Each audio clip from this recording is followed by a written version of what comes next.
Hello भाभी, और सब ठीक ठाक छन लोड़ी? वो बाल बच्चा भी सब ठीक छन? ठीक करे तुम ए क्या? ये भाई ठीक है लोड़ी भाभी, तुम मिलने की।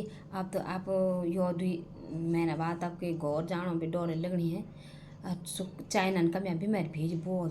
पहले तो तेन से बीमारी भेजी कि बड़ों पर जानी छे से बीमारी है। अब वे मन नहीं सकी। अब तेन दूसरी बीमारी भेज ली कि छोटों पर ये बुनाते बीमारी बुना पहले छोटा बच्चा छिन बल बीमार होना सची लो भाई बुनागा।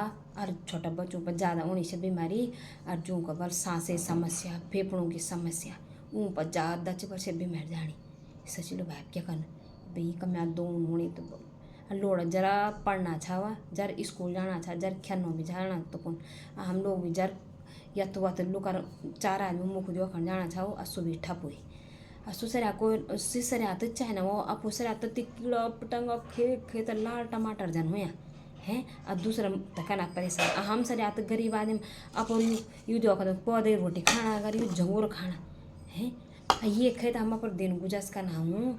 और जब सोचा है ना हम तो चैन पखाड़ नहीं दूँ अपने रोज रोटी जनी भी करना चाह कूद करना खाना चाह और क्या करना भाई दाने लोड़ू हुए कि ज़्यादा दोन क्या करना है बिजा दोन होने हम लोड़ू क्या कला ना अबारे दूंगे जू वायरस है बोलो ते को नोच बोलो HMPV के छिनिन उटपटांग नो दिहोणागा उटपटांग जने आपू छन उटपटांग तनी सी उटपटांग वायरस भी जिन पियो ना